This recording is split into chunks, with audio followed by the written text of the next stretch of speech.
Hər birinizi salamlayıram. Mən İstara Müzəffər, kanalıma xoş gəlmisiniz. Bugün sizlərlə yeni dərs videosunun izahını paylaşıram. 3 mövzu izah eləyəcəyik. Amerika Birləşmiş Ştatları, Böyük Britaniya və Almaniya 1-ci Dünya müharibəsindən sonra. Birinci ABŞ-dan başlayacağıq. Baxaq görək ABŞ 1-ci Dünya müharibəsindən sonra vəziyyət necədir? İlk olaraq yadımıza onu salmalıyıq ki, Amerika 1-ci Dünya müharibəsinə müharibə başlayandan sonra daxil olur. 1917-ci ildə. Burada da bəzi zərurətlər var idi daxil olmasında. Onu Dünya müharibəsinin içərisində qeyd etmişik. Bəs müharibədən sonra görək ABŞ-da vəziyyət necədir? Birinci yazırıq müharibədən sonra. Müharibədən sonra. Hələ də hakimiyyətdə Woodrow Wilsondur. Müharibədən əvvəl də Wilson idi, müharibə dövründə də Wilsondur. Müharibədən sonra da Wilsonda hakimiyyətdə hələ də. Sadəcə olaraq artıq Wilsonun hakimiyyətinə qarşı müəyyən narazılıqlar var. Bu narazılıqlar da nədən irəli gəlir? Narazılıqlar oradan irəli gəlir ki, Wilson Versal konfransında və yaxud müharibədən sonra qeyd edirlər ki, ABŞ-ın üstünlüyünü qəbul elətdirə bilmədi dövlətlərə. Çünki Paris sülh konfransında əsas üstünlük İngiltərə və Fransadadır. ABŞ bir növ kənarda qalıb təcridçilik prinsipinə əsasən o üstünlüyü qəbul elətdirə bilmir deyə Wilsondan narazıdırlar. Bu siyasi sahədə. İqtisadi sahədə isə yenə dövlətdə problemlər var. Əslində biz iqtisadi sahədəki problemləri və yaxud yaxşı cəhətləri ayırmalıyıq. Bura bir müsbət hadisələr yazacağıq, bura mənfi hadisələr yazacağıq. Müsbət hadisələr nədir? Əsas məsələ ondan ibarətdir ki, ABŞ-da müharibə getməyib, ərazisində hərbi əməliyyat getməyib. Hərbi əməliyyat getməyib deyə iqtisadiyyata elə də çox zərər görmür dövlətin daxilində. Bu müsbət cəhətdir. Mənfi cəhət ondan ibarətdir ki, müharibə dövrüdürsə, istər-istəməz dövlətin iqtisadiyyatı müharibə şəraitinə uyğunlaşdırılır və müharibədən sonra bu sistemi bərpa etmək lazımdır. Bu sistemi bərpa etmək üçün də artıq sənin ölkəndə kifayət qədər işsiz ordusu var, ordudan qayıdanlar var, onların prosesi var. Bu prosesi uyğunlaşdırıb sistemə salmaq üçün hələ də Wilson dövlətin iqtisadiyyatın daha doğrusu dövlət tərəfindən tənzim edilmə siyasətini yürüdür. Digər müsbət bir məsələyə qayıtsaq, müsbətlərdən biri də ondan ibarətdir ki, ABŞ müharibədən qalib çıxır və kapital ixracını artırır. Kapital ixracını artırmasına baxmayaraq, kapital ixracında birinci yerə çıxa bilmir. Çünki hələ də Böyük Britaniya 1-ci Dünya müharibəsindən sonra belə kapital ixracına görə dünyada birinci yerdədir. Bu ancaq 2-ci Dünya müharibəsindən sonra olacaq ki, ABŞ Böyük Britaniyanı üstələyəcək və kapital ixracına görə birinci yerə çıxacaq. Ümumi ölkənin daxilində narazılıqlar yenə davam eləyir. Həm qadınlara qarşı olsun, həm Afro-Amerikalılara qarşı olsun, irqi ayrı seçkilik siyasəti, inhisarlar yenidən fəaliyyətdən başlayıblar, vergilər yenidən müəyyən qədər artırılıb. Bu proseslər istər-istəməz ümumi narazılıqlara səbəb olacaq.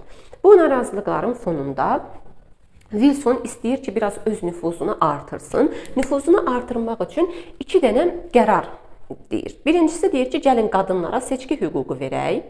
Qadın məsələsidir. İkincisi də deyir ki, spirtli içkilərin, daha doğrusu bunu Wilson demir əslində, spirtli içkilərin satışı, bunların hamısını deyir qadağan eləyək. Qadın məsələsini deyən Wilsondur ki, qadınları öz tərəfinə çəksin, yeni iş yerləri açılır. Yəni, qadınlar sosial həyatda aktiv iştirak etməlidirlər. Onlar da bu aktiv iştiraka kapitalizm sövq eləyir. Çünki müharibədən sonra da yeni iş yerləri açılıb. Kişilər müəyyən qədər müharibədə fiziki zərər görüblər və o iş yerlərində işləmək üçün artıq bizə işçi kütləsi lazımdır. Onlar da kimdir? Qadınlardır. Və Wilsonun təklifi ilə qadınlara seçki hüququ verilir. Bu, ABŞ Konstitusiyasına edilən 19-cu düzəlişdir. Konstitusiyanın 19-cu düzəlişi. Amma Wilsonun bu qadınlara seçki hüququnun verilməsi prosesinə protestantlar etiraz ediblər. Əslində bunu elə yadda saxlaya bilərsən, protestant, yəni etirazçı etiraz ediblər ki, niyə belə bir şey ola bilməz, qadınlar ənənəvi sistemlə qalmalıdırlar, kişilərdən ikinci planda. Bu getdi. Digər proses isə spirtli içkilərin satışı ilə bağlı olan bir prosesdir. Düzdür, bunu Konqres təklif edir, amma buna prezident veto qoyur. Wilson deyir ki, veto, mən bunu qəbul etmirəm, qəbul etməyəcəm. Amma prezidentin veto qoymasına baxmayaraq bu qərar da qəbul edilir. Lakin bu qərar istənilən nəticəni vermir. Çünki spirtli içkilər, bu adamlar bu vaxta qədər bundan istifadə ediblər. İndi sən gələcəksən ki, içmək olmaz, satış, istifadə qadağandır. Başlayır qara bazar. Qara bazar, çirkli pullar işə düşür və orada gizli şəkildə spirtli içki alış-verişi olur. Bu temaları görən Wilson artıq hakimiyyətdən gedir və 1920-ci ildə ABŞ-da yeni prezidentimiz gəlir hakimiyyətə. 1920-23-cü illərdə hakimiyyətdə olacaq bu şəxs, biz buna deyəcəyik Warren Harding. Harding. Harding görür ki, müharibədən sonradır. Wilsonun dövründə elə də yaxşı şeylər olmadı. Harding deyir, birincisi, bilirsiniz nə var? Biz dövlətin iqtisadiyyatı tənzimləmə prinsipindən imtina edirik. Dövlət artıq iqtisadiyyatı tənzimləməyəcək. Tənzimləmir. İmtina edirik. İmtina. Bitdi. Niyə deyir? Mən dövlət olaraq iqtisadiyyata qarışmalıyım. Qarışmıram, getsinlər özləri öz problemlərini həll eləsinlər. Bir məsələ bu. İkincisi, müharibə bitib, Wilson Paris konferansında ABŞ-ın üstünlüyünü qəbul elətdirə bilmədi, amma Harding onun əksini eləyəcək. 1920-ci ildə Almaniya ilə müqavilə imzalayacaq, sülh müqaviləsi. Ondan sonra 1921-22-ci illərdə biz ABŞ-ın, birbaşa ABŞ-ın üstünlüyü ilə keçən Washington konferansını görürük. Bunu Versal-Washington sistemi dərsində qeyd eləmişdik ki, Washington konferansı ABŞ-ın üstünlüyü ilə Warren Hardingin dövründə keçiriləcək. Düzdür, orada öz üstünlüklərini qəbul eləyəcəklər, müəyyən qərarlar, müqavilələr imzalanacaq. ABŞ dəniz üstünlüyünü böləcək, daha doğrusu İngiltərə ilə böləcək. Yəni bir növ əvvəl üstünlük əsas İngiltərədə idisə, artıq ABŞ onun yarısını öz əlinə keçirəcək. Bu öz yerində yaxşı məsələlərdir, amma bu dövrdə dövlətdə nazirlər korrupsiyaya bulaşıblar. Təsəvvür eləyin ki, ABŞ-da korrupsiya var. 20-ci əsrin 20-ci illərində bu istər-istəməz problem yaradır dövlətin daxilində və hətta bəzi nazirlər cinayət məsuliyyətinə cəlb edilirlər. Harding də 1923-cü ildə çıxdığı səfər zamanı ölür. Qərb ştatıdır səhv eləmirəmsə, Qərb ştatlarına getdiyi səfər zamanı öləcək. Hardingi də qoyduq kənara. Ondan sonra gəlirik 1924-1929-cu illərdə prezident görəcəyimiz Calvin Coolidge'ə. Calvin Coolidge. Mən biraz geniş danışıram, bu arada bunu qeyd edeyim. Çünki videolarımız, dərs mövzularımız əsasən abituriyent MİQ və sertifikasiya hazırlaşan şəxslər üçün nəzərdə tutulub. Geniş hissələr aiddir MİQ və sertifikasiya. Abituriyentlər üçün bəzi əsas məsələlər var ki, sonda deyəcəm ki, onları bilsəz kifayət edir. 1924-29 Calvin Coolidge. Eyni şəkildə Coolidge də deyir ki, dövlət iqtisadiyyata müdaxilə etməməlidir. Mən də iqtisadiyyatı tənzimləmirəm. İqtisadiyyat özü-özünü tənzimləməlidir, azad bazar prosesi şəraitində və bu cür inkişaf eləməlidir. Mən də iqtisadiyyatı tənzimləmirəm. Və deyir ki, Amerikanın işi biznesdir. Amerikanın işi biznesdir. Bu Calvin Coolidge'in şüarıdır. Və iqtisadiyyatda istehsal alətlərində konveyer sistemindən istifadə edir, yəni ardıcıllıq prinsipindən istifadə edir. Calvin Coolidge'in bu azad bazar iqtisadiyyatı məsələsi olsun, biznes şüarı məsələsi olsun, yeni tipli bu konveyer sistemindən istifadə olsun, qısa bir zamanda onun dövründə ABŞ iqtisadiyyatını yüksəldir. ABŞ iqtisadiyyatı yüksəldir, əhalinin həyat şəraiti yaxşılaşır və istər-istəməz ölkəyə mühacir axını başlayır. Yəni mühacir axını başlayır deməyə, yəni əvvəldən də var idi zaten, mühacir axını güclənir. Ki hamı yaxşı yaşamaq istəyir də, yaxşı dövlətdə yaşamaq istəyir. Coolidge də deyir ki, bunlar hardan gəldilər? Gəlin bunları göndərək. Mühacir axınının qarşısını almaq üçün qərar verir ki, uzaq şərqdən ümumiyyətlə mühacir gəlməyəcək, X.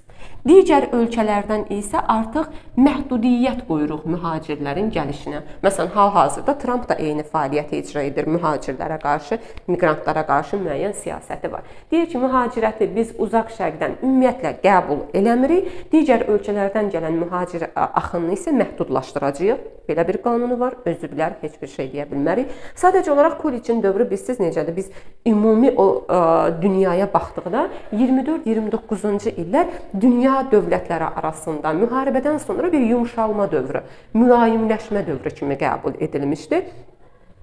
Bu da bəxtinə düşür Coolidge'in və ona görə inkişaf strategiyasını bu formada görürük. Hətta Coolidge'in dövründə, bizim də Almaniyada da deyəcəyik, bu yumşalma dövründən etibarən, 1924-dən etibarən başlayırlar Almaniyaya yardımlar eləməyə. Daoist planı Almaniyanın içərisində qeyd edəcəyik.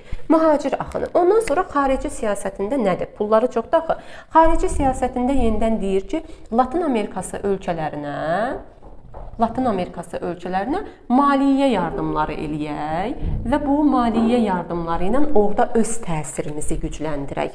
Bizim təsirimiz artsın orada. Amandı birdən Almaniyanın təsiri olar, birdən İtaliyanın, nə bilim, Yaponiyanın təsiri olar. Olmasın, bizim təsirimiz olsun.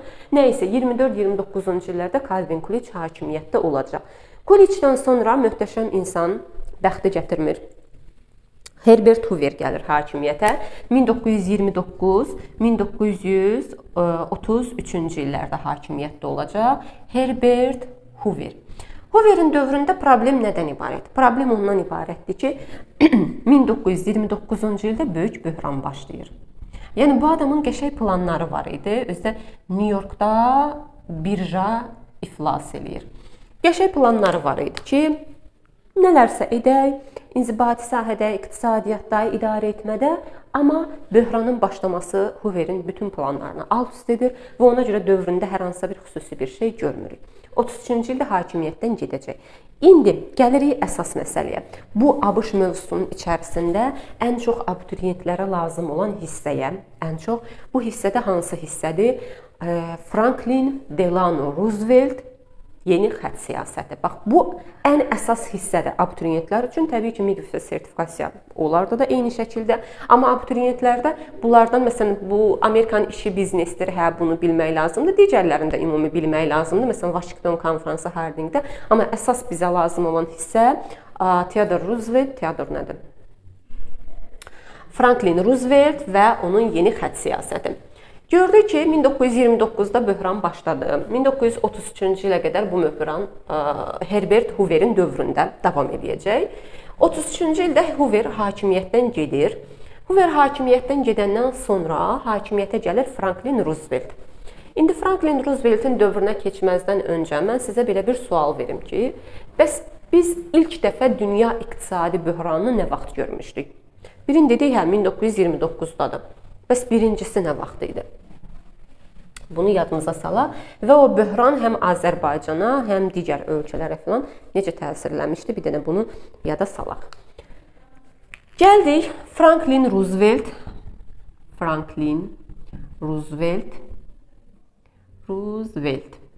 Rooseveltin var daxili siyasəti, Rooseveltin var xarici siyasəti. Birinci xarici siyasətini deyəcəm, çünki xarici siyasəti asandır, ondan sonra keçəcəyik daxili siyasətinə. Xarici siyasətində əsas məsələ nədən ibarətdir? 1. 1933-cü ildə SSRİ ilə diplomatik əlaqə yaradılır. Yəni SSRİ-ni bir dövlət kimi tanıyırlar. 1933-də ABŞ SSRİ-ni bir dövlət kimi tanıyır ki, hə, 1922-ci ilə belə bir dövlət yarandı, mən bu dövləti indi tanıyıram və dövlətlər arasında diplomatik əlaqə quruldu. Daha sonra 1935-ci ildə ABŞ-da bir qərar qəbul edildi. Bitərəflik haqqında qanun. Nədir mahiyyəti? Mahiyyəti odur ki, ABŞ deyir, mənim üçün fərqi yoxdur. Bir dövlət təcavüz edir, yoxsa təcavüzə məruz qalır. Heç bir fərqi yoxdur. Mən bunların heç birinə kömək eləməyəcəm. Nə işğal edən, nə də işğala məruz qalan dövlətlərə kömək etmirəm. Mən bitərəfəm, heç kimə kömək eləməyəcəm. Bu mənim prinsipimə ziddir. Sonra xarici siyasətində bir dənə də məsələ var. Mehriban qonşuluq. Yenə bu sistem hara əsas aiddir? Latin Amerikası ölkələrinə. Latin Amerikası ölkələrinə aiddir bu proses və yenə eyni şəkildə istəmir ki, həmin ölkələrdə 30-cu illərdə Almaniyadır, Yaponiyadır, İtaliyadır, bunların təsiri güclənsin. Çünki bunlar həmin dövr üçün dünyada problemli ölkələrdirlər. Yəni ki, bu ölkələr İtaliyada faşizmdir, Almaniyada faşizmdir, Yaponiya revanşizm siyasəti yürüdür. Yəni ki, onların gəlib ABŞ-la belə qonşu olmağını istəmirlər. Ona görə Latin Amerikası ölkələri ilə mehriban qonşuluq siyasəti yürüdürlər. Bu siyasət Theodore Rooseveltin Latin Amerikası ölkələrinə qarşı bir siyasəti var idi. Böyük dəyənək siyasəti. Bu siyasət onun əvəzidir. Onu əvəz eləyir. Böyük dəyənək nə idi? Güclə. Bu nə dedi? Mehriban qonşuluq. Yəni sanki o siyasəti bir növ əvəz edən siyasətdir bu. Xarici siyasətin bildiyi, xarici siyasətində əsasən abituriyentlərə bu bitərəflik və mehriban qonşuluq istifadə edirlər. Ona görə diqqətli olsaq yaxşı olar. Gəldik daxili siyasətinə. Daxili siyasətində nə danışacağıq? Dedik ki, 29-cu ildə böhran başladı, Hooverin dövründə idi. 33-də Hoover hakimiyyətdən getdi. Roosevelt gəldi 1933-dən düz 1945-ci ilə qədər prezident olacaq. Normalda o dövrdə biz Rooseveltə qədər heç kimi 2 dəfədən artıq görməmişdik hakimiyyətdə. Sadəcə hakimiyyətin növbəti dövrləri müharibə dövrünə düşəcək deyə 2-ci Dünya müharibəsi yenə seçiləcək 45-ə qədər. Amma müharibə bitməmiş öləcək. Hardasa iyulda ya nə bilim iyunda belə öləcək. Ondan sonra Harry Truman vəzifəni icra etməyə başlayacaq. Nəysə, daxili siyasəti nədir? Daxili siyasətin əsasını ölkəni böhrandan çıxarmaq təşkil edir. Mən ölkəni böhrandan necə çıxarda bilərəm? Bu prinsiplə. Prinsipimiz nədir? Deməli, problem nədir? Böhran. Problemi necə həll etməliyik? Dövlət iqtisadiyyatı tənzim etməlidir. Dövlətin iqtisadiyyatı tənzim etməsi ilə biz ölkəni böhrandan çıxardacağıq. Yəni, dövlət iqtisadiyyata müdaxilə edəcək. Biz bu ifadəni ilk dəfə ABŞ-da 20-ci əsrin əvvəllərində Theodore Rooseveltin dövründə görmüşdük. Çünki həmin dövrdə artıq iri inhisarlar, trestlər meydana gəlmişdi ABŞ-da və bu trestlərə qarşı Roosevelt belə bir qərar qəbul etmişdi ki, ilk dəfə onun dövründədir, 20-nin əvvəllərində Theodore Roosevelt ki, dövlət iqtisadiyyatı tənzimləyəcək. Ondan sonra Wilsonun dövründə də davam elədi. Bayaq nə dedi? Harding dedi, eləmirəm. Coolidge dedi, elə şey yoxdur. Hooverdə də yenə görmədi. Amma Franklin Roosevelt yenidən qayıtdı dövlətin iqtisadiyyatı tənzimləməsi prinsipinə və belə bir daxili siyasət xətti qurdu. Yeni xətt. Yeni xətt. Nədir yeni xəttin mahiyyəti? Nə etməlidir yeni xətt? 1. İşsizliyi aradan qaldırmalıdır. 2. Kənd təsərrüfatı və sənayeni bərpa etməlidir. Təbii ki, bunun üçün işlər görülür. Məsələn, işsizliyi aradan qaldırmağın ən ideal yolu nədir? Yeni iş yerləri açmaq. Yeni iş yerləri açılır. Azyaşlıların işləməsi qadağan edilir. İşləməsi qadağan. Sonra, sosial təminat sistemi yaxşılaşdırılır. Təminat sistemi, təqaüd, pensiya dediyimiz sistem ilk dəfə ABŞ-da tətbiq edilir. Bank sistemində islahatlar keçirilir, onu artıq sənayeyə yazacağıq. Sənayedə bank sistemi, yəni bu şey deyil, bunda mütləq bunlar olmalıdır, bunu müəllimə bura yazıbsa, mən onu axtarır, ümumi qeyd edirik, sadəcə iş məsələsinə görə işsizlikdən gəldi elə oradan. Bank sistemində islahatlar həyata keçirdəcək. Sığorta ilə bağlı, məsələn, sığorta ilə bağlı islahatlarımız var. Bank sistemin dedik. Kənd təsərrüfatında islahatlar var. Əvvəl bunun mahiyyətini açırdılar. İndi 11-ci siniflər üçün qeyd edeyim. Çünki bəzən istifadə edilir testlərdə, dimdə filan görə bilərsiniz. Kənd təsərrüfatında bu problemləri düzəltmək üçün nə edirlər? 1. Ümumiyyətlə, mahiyyəti bilmək lazımdır ki, 1929-cu ildə olan böhran artıqlıqdan yaranan böhran idi. Məhsul çox idi, amma ala bilən az idi və o bolluqdan yaranan böhran eyni şəkildə ABŞ-da bu böhranı aradan necə qaldıracaqlar? Kənd təsərrüfatında 1. Dövlət deyəcək ki, mən kənd təsərrüfatında əkin və mal-qaranın sayını azaldıram. Sayının azalması. Əkin və mal-qaranın sayını azaldıram. İkincisi, kənd təsərrüfatını bu azaltmadan sonra belə bərpa edirəm ki, yerdə qalan məhsulu da dövlət alır. Məhsulu dövlət alır.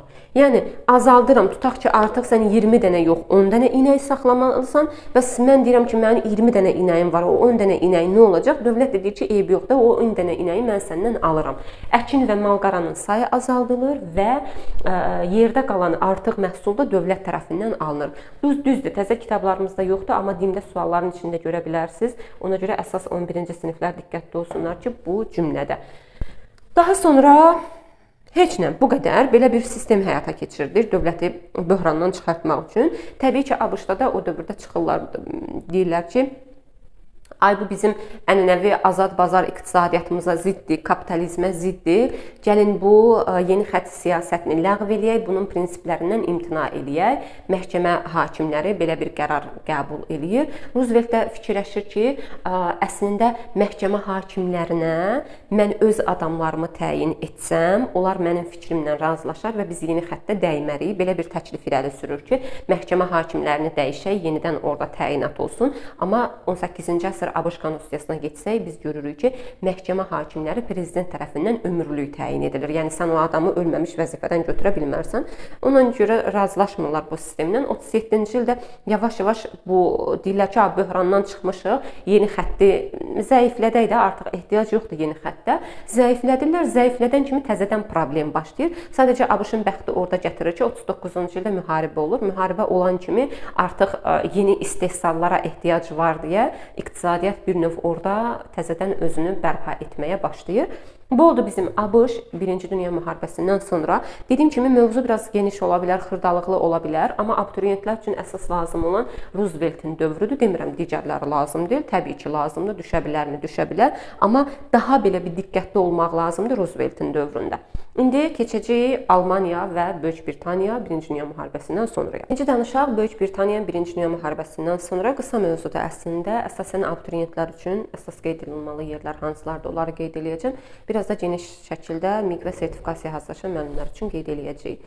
Deməli, Böyük Britaniya 1-ci Dünya müharibəsindən sonra, ümumiyyətlə Böyük Britaniya müharibənin əvvəllərindən müharibəyə qoşulub.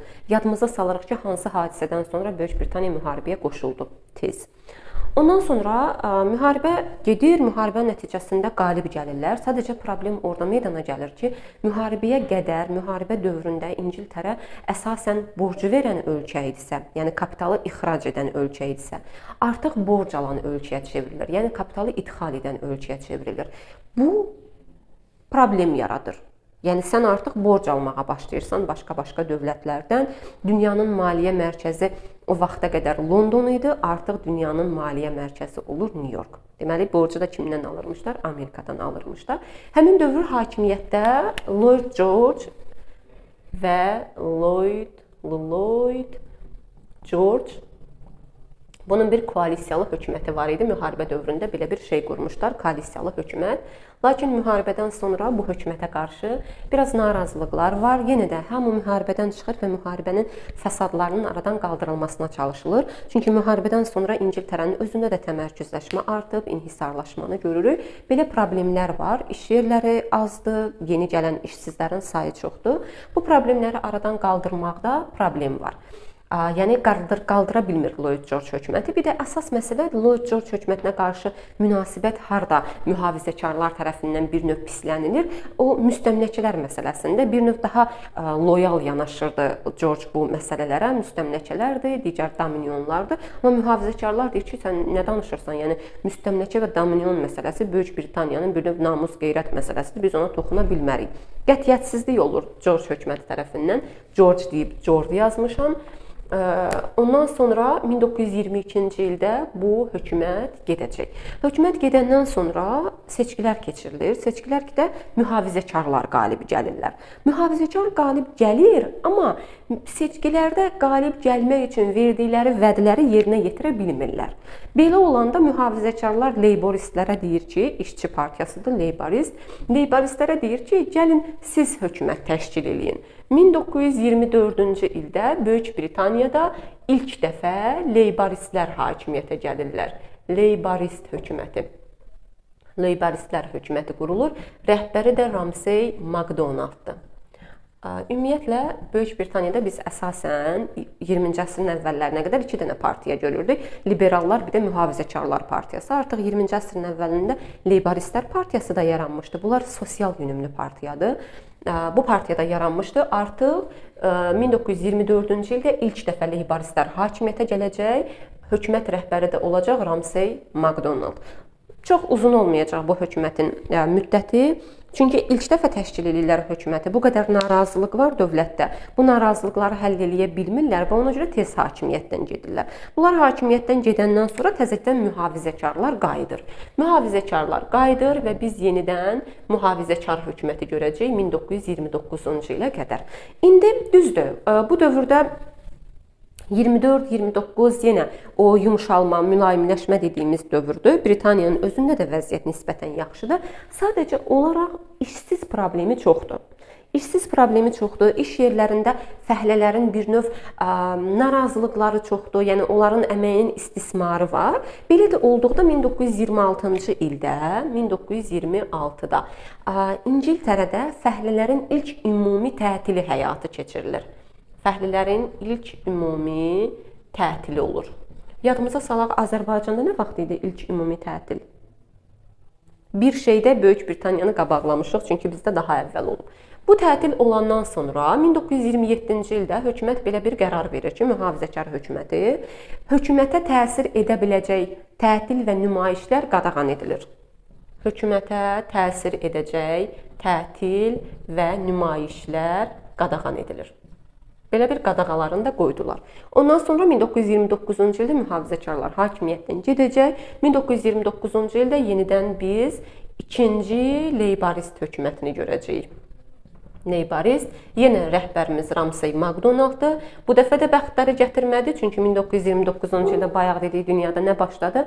Böhran başladı. Leybaristlərin birinci uğursuzluğu 29-cu ildə də böhran dövrünə düşdülər, yenə uğursuzluq oldu. Sığorta sistemini düzəltmək istəyirlər, digər prosesləri düzəltmək istəyirlər, yenə alınmır. Ondan sonra 1900 əslində bunun illərini vermirlər, sadəcə 30-cu illərin əvvəllərində Leybaristlər deyir ki, tək hökumət təşkil eləyə bilmirik. Gəlin birlikdə bir koalisiyalı hökumət quraq. Leybaristlərdir, liberallardır və mühafizəkarlardır. Birlikdə hökumət qururlar. Bu hökuməti biz adlandırırıq milli hökumət. Lap ilin 1931-ci il olaraq yadınızda saxlaya bilərsiniz. Hökumət İngiltərə tarixində. Ondan sonra artıq 30-cu illərin ortalarında təzədən mühafizəkarlar gələcəklər hakimiyyətə və onlar başlayacaqlar İngiltərəni idarə etməyə. Əvvəl yazırlar Neville Chamberlain. Biz bunu şeydə görürük. Abituriyentlər üçün yenə hər ehtimal burada Neville Chamberlaini yazıram. Çünki bəlkə istifadə edilə bilər testlərdə. Amma yəni ki, son kitablarda yoxdur deyə biraz tərəddüddəyəm. Neville Chamberlain, mühafizəkar hökuməti, əsasən biz bunun fəaliyyətini şeydə görəcəyik. Münhen konfransında 1938-ci ildə. Yəni Böyük Britaniyada müharibədən sonra elə də çox bir şey yoxdur. Ona görə danışdıqlarımız əsas bundan ibarətdir. Abituriyentlərə əsas lazım olan bu 1924 birinci Leybarist hökumətidir. Tətillər məsələsidir. Bir də 1929 ikinci Leybarist hökumətidir. Hər ehtimala qarşı milli hökuməti də 30-cu illərdə olduğunu bilin. Bu oldu Böyük Britaniya. İndi gələk Almaniya. Birinci Dünya müharibəsindən sonra. Görək Almaniyada vəziyyət necədir? Bayaqdan deyirik, ABŞ müharibədən qalib çıxıb, Böyük Britaniya müharibədən qalib çıxıb. Bəs bu müharibədə məğlub olan dövlət yoxdurmu? Var. Təbii ki, var. Müharibədə məğlub olan dövlət də Almaniyadır. İndi Almaniyadan danışaq, görək Almaniyada vəziyyət nə yerdədir, nə cürdür. Almaniya 1-ci Dünya müharibəsindən məğlub ölkə kimi çıxıb. Demək olar ki, ərazisinin bütün müstəmləkələrini itirib, imperiya dağılıb. İndi o prosesdən danışacağıq. 1-ci Dünya müharibəsi 1914-cü ilin iyulunda başlamışdı. 1918-ci il 11 noyabrda başa çatacaqdı. Müharibənin sonlarıdır, noyabr ayının əvvəlidir. Almaniyanın bütün müttəfiqləri artıq məğlub olub. Avstriya, Macarıstan da çıxdı müharibədən. Almaniya qalıb tək. Almaniya tək qalanda belə olanda Kil şəhərində dənizçilərə deyirlər ki, ingilislərin üzərinə hücum təşkil edək. Düşünürlər ki, əgər bu hücum olsa və hücum uğurlu olsa, Almaniyanın biraz mövqeyi güclənər. Mövqeyi güclənər və müharibə davam elətdirər. Dənizçilər də deyir ki, başa düşmədi. Yəni xeyr ola, müharibənin axırıdır. Biz niyə şey eləyirik? Nədir bu? Biz niyə təzədən müharibəyə başlayırıq? Niyə ingilislərin üzərinə? Vəbşə getmirik ingilislərin üzərinə. 1918-ci il noyabr ayında bu formada İngiltərədə, Almaniyada inqilab başlayır. Bu sizə danışdıqca ağlımda şey gedir. Remarkın Qərb cəbhəsində yenilik yoxdur filmi. Əsərin də əsasında film çəkilmişdi. Orada da belə bir səhnələr var. Vaxtınız olsa baxarsınız. 1918-ci il noyabr ayıdır. Almaniyada inqilab baş verdi. İnqilab. Müharibə hələ bitməyib. Bu inqilabın nəticəsində noyabr ayının 9-unda Almaniyada monarxiya devrildi. X. Almaniya oldu respublika. Almaniyada monarxiya devrildi və Almaniya respublika elan edildi. 11 noyabrda da nə baş verəcək? Kompiyen barışığını imzalayacaqlar. Yeni hökumət Kompiyen barışığını imzalayacaq və 1-ci Dünya müharibəsi bitəcək. Almaniyada müharibədən çıxacaq. Müharibə bitdi. Almaniyada vəziyyət necədir? Elə də yaxşı deyil. Çünki məğlub dövlət kimi çıxdılar. Paris Sülh Konfransında Paris müqaviləsi imzalandı. Müharibənin bütün təqsirkarı Almaniyadır. Digərlərində heç bir problem yoxdur. Nə qədər təzminat yükləyiblər Almaniyanın üzərinə, bunu ödəməlisən. İndi görək burada nə baş verəcək prosesin gedişində. Respublikamız qəbul edildi, quruldu. 1919-cu ildə Respublikanın konstitusiyası qəbul ediləcək. Konstitusiya. Bu konstitusiya Weimar şəhərində qəbul edilib deyə biz ümumiyyətlə 1919-cu ildən 1933-cü ilə qədər olan Almaniya Respublikasının dövrünü Weimar Respublikası adlandırırıq. Çox önəmlidir, diqqətli olun. Sizə sual yazacaq ki, Weimar Respublikası dövründə siz burada götürməlisiniz 1919-dan 1933-cü ilə qədər olan hadisələri. Weimar Respublikası dövrünə aiddir. Bu belə. Gəldi 20-ci ilə. 20-ci ildə ümumiyyətlə dövlətdə əgər xarici təhlükə varsa və bu xarici təhlükələr dövlətə qarşı birləşibsə, dövlətin daxilində vəziyyət yaxşı deyilsə, millətçilik ruhu oyanır. Eyni şəkildə Almaniyada nasist partiyası yaranır 20-ci ildə. Yəni millətçilər, nasional sosialistlər. Nasist partiyası yaranır. Bu partiya başlayır çıxışlar eləməyə, şüarlar irəli sürməyə. Partiyanın nümayəndələrindən biri Adolf Hitlerdir. Bunlar 1920-ci illərdə birinci Hamburqda qiyam qaldırırlar. Sonra 1923-cü ildə Münhendə pivəxana qiyamı təşkil edirlər. 1923 Münhen pivəxana qiyamı. Pivəxana qiyamı. Deməli, nəyi fikirləşirəm? Fikirləşirəm ki, yox, onu dövlətlərarası münasibətlərdə danışıram. Çünki burada 1922-ci il Genuya konfransı, Rapallo müqaviləsi, 1923 Ruhr böhranı, onlar qalsın. Onlar dövlətlərarası münasibətlərin içərisində ümumi qeyd edəcəm sizə, düzdür, Almaniyaya aid olsa da. Sırf Almaniyanın özünə aid hadisələri deyir. 1923-cü ildə Münhendə pivəxana qiyamı baş verəcək. Pivəxana qiyamı düzdür, yatırılacaq, elə də uğurlu olmayacaq. Sadəcə Adolf Hitleri həbs eləyəcəklər. Müəyyən bir müddət, bir neçə ay həbsdə qalacaq, çıxacaq, sonra təzədən başlayacaq öz fəaliyyətinə. 1924-cü ildən etibarən Almaniya başlayacaq ABŞ-da, o Kuliçin dövründə dediyi Dawes planı əsasında yardımlar almağa. Maliyyə yardımları. Və 24-cü il ümumi dünyada yumşalma dönəmidir. Ona görə 1924-cü ildən 1929-cu ilə qədər Almaniyada da vəziyyət yaxşıdır. Biz 24-29-cu illəri Weimar Respublikasının qızıl dövrü adlandırırıq. Qızıl dövrü.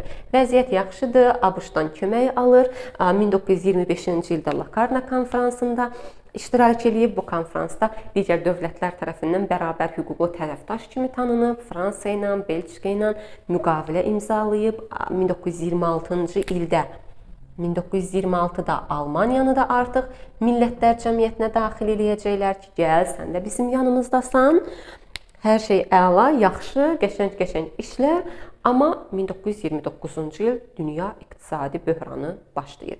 Təbii ki, böhran başlayandan sonra ABŞ deyir ki, ay bala, mənim pulum yoxdur, böhrandayıq. Mən sənə pul göndərə bilmirəm də, yardım eləyə bilmirəm ki, sən gedib təzminat ödəyəsən. Yardımları dayandırır. Almaniyada deyir ki, 1932-ci ildə ümumiyyətlə mən artıq təzminat ödəmirəm, ödəməyəcəm təzminat. Təzminat ödəməkdən imtina eləyir. Sonra ingilislər, fransızlar da deyirlər ki, eybi yox, itaparan olsun, ödəməm. Da indiyə qədər nə ödəmisən, Allah kərimdir. Və 1933-cü il. Adolf Hitler. 1933. Rex kansler təyin edilir. Yəni kansler təyin edilir də bir baş nazir kimi. 1933-də həmin dövrdə Hindenburgdur. Hindenburg onu bir növ baş nazir təyin edir Hitleri. Baş nazir. Ondan sonra 1934-cü ildə nəsə belə qeyri-müəyyən bir səbəbdən Hindenburg ölür və bütün hakimiyyət keçir Hitlerin əlinə. 1934-cü ildən 1945-ci ilin aprelinə qədər Hitler Almaniyanı idarə eləyəcək, Almaniyanın führeri olacaq, yəni bir lideri olacaq. Nasistlər artıq hakimiyyətə gəldilər 1933-cü ildə. 34-dən də bütün hakimiyyət onların əlindədir. Hakimiyyətə gələndən sonra təbii ki, elədikləri siyasətlər var. Hitler və nasistlərin əsas siyasət ondan ibarətdir ki, tək partiyalı sistem yaradılır. Tək partiyalı sistem. Bir dənə partiya var, o da hansı partiyadır? Nasist partiyasıdır. Sonra baş qərargah bərpa edilir. Bərpa. Halbuki Versal müqaviləsində, Paris müqaviləsində biz görmüşdük ki, hərbi cəhətdən məhdudlaşdırılmışdı Almaniyanın fəaliyyəti, baş qərargahı bərpa elədilər. Gizli polis yaradılır, Gestapo. Yahudilərə qarşı siyasət həyata keçirilir. Valla son olanlardan sonra, bilmirəm, mən də artıq deyəsəm bu siyasəti dəstəkləyəcəm, amma bilmirəm nədir. Həyat məni heç ağlıma gəlməz ki, Hitlerlə eyni düşünməyə vadar eləyər. Yahudilərə qarşı siyasət, ümumiyyətlə o siyasətlərin mahiyyəti genişdir, istəsəz kitabdan özünüz oxuyarsınız. Sadəcə bilin ki, Yahudilərə qarşı müəyyən bir proseslər həyata keçirilib burada. Sonra 1934-cü ildə elə bu nə deyir? Deyir ki, 34-35-ci illərdə, əsasən də 34-dən başlayır.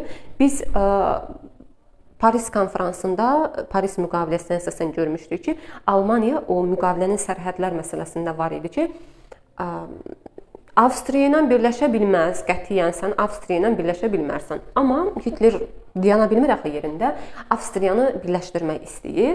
Ona görə 1934-cü ildə Avstriyanın baş nazirinə qarşı sui-qəsd təşkil eləyir ki, getsin ora Avstriya və desin ki, burada problem var, mən gəldim bunu düzəldəcəm. Amma 1935-ci ildə İtaliya buna mane olur, Streza konfransı keçirdirlər, dövlətlərarası münasibətlərin içərisində qeyd edəcəyik bunu. Streza konfransı keçirdilər və burada İtaliya artıq İngiltərə, Fransa ilə bir yerdə Avstriyanın ərazi bütövlüyünü təminat altına alır bu konfransda. Hitler də biraz küsür İtaliyadan ki, yəni Mussolini niyə belə bir şey eləyirsən? Ondan sonra qayıdır öz ölkəsinə və 1936-cı ildə Reyn bölgəsinə qoşun yeridir. Reynə qoşun. Halbuki yenə eyni şəkildə Versal müqaviləsinin hərbi şərtlərində var idi ki, Almaniya Fransa ilə sərhəd olan Reyn ərazisində hərbi qüvvə saxlaya bilməz. Baş qərargahın bərpası və Reynə qoşun yeridilməsi nəticəsində Almaniya Versal müqaviləsinin iflasını edir. Artıq Versal müqaviləsi iflas elədi. Baş qərargahın bərpası və Reynə qoşun yeridilməsi nəticəsində, yəni artıq bu müqaviləni sayan yoxdur da, müqavilənin müddəaları bir-bir sıradan düşür, bir-bir öz anlamını itirir.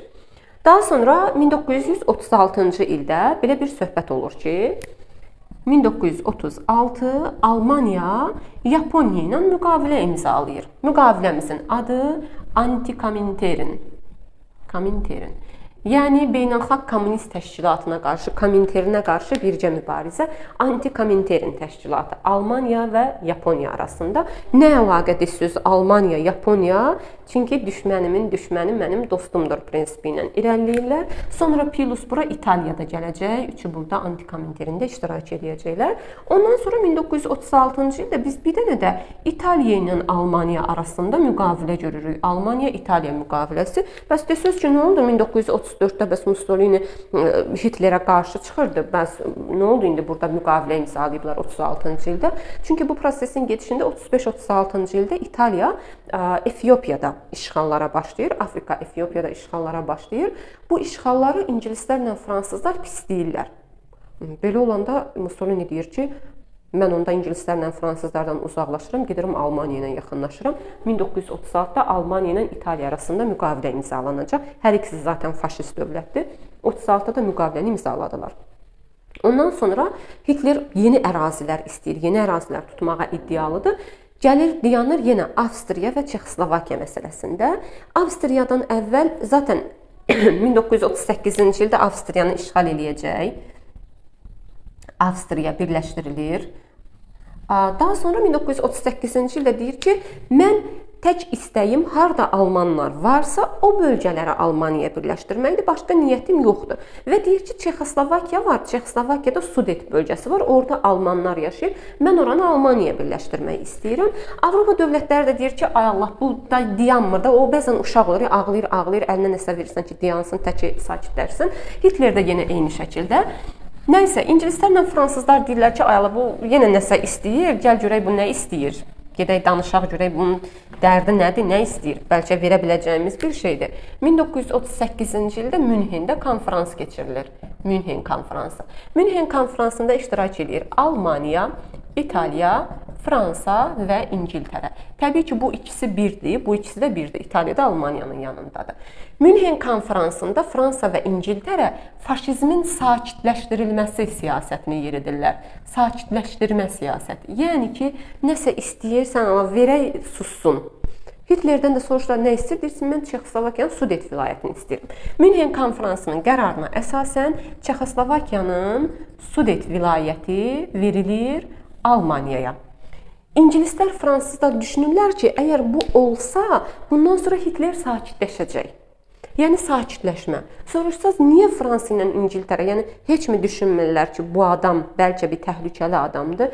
Bəlkə də düşünürlər. Sadəcə məsələ ondan ibarətdir ki, həmin dövrdə nə Fransada, nə də İngiltərədə əhali, birincisi, əhali müharibə istəmir. İkincisi də ki, iqtisadi gücü o qədər çox deyil ki, müharibədə başlasınlar və müharibə eləsinlər ki, sən niyə haransa istəyirsən, biz qoymuruq müharibə. Yoxdur, gücləri yoxdur, əhali də istəmir. Ona görə Hitler keyfdədir. Nəysə, Çexoslovakiyanın Sudetini verirlər, düşünürlər ki, əla, bitdi, sakitləşdi faşizm. 1939-cu ildə Hitler Çexoslovakiyaya hücum edir və bütün Çexoslovakiyanı işğal edir. Bütün Çexoslovakiya. Və bundan da biz deyirik ki, ilk dəfədir Hitler almanlar yaşamayan bölgəni işğal edir. Çexoslovakiyanı bütünlüklə işğal etməsi nəticəsində. Ondan sonra da 1939-cu ilin avqust ayında SSR ilə müqavilə imzalayacaq Molotov və Ribbentrop paktı. Bir tərəfdə Almaniya, Molotov Rusdur da, bu SSR-i, digər tərəfdə isə Almaniya, Molotov-Ribbentrop müharibə olarsa bir-birimizə hücum etməyəcəyik. Bir, hücum etməmək haqqında müqavilədir. İki, Polşanın bölüşdürülməsi. Polşanın bölüşdürülməsi.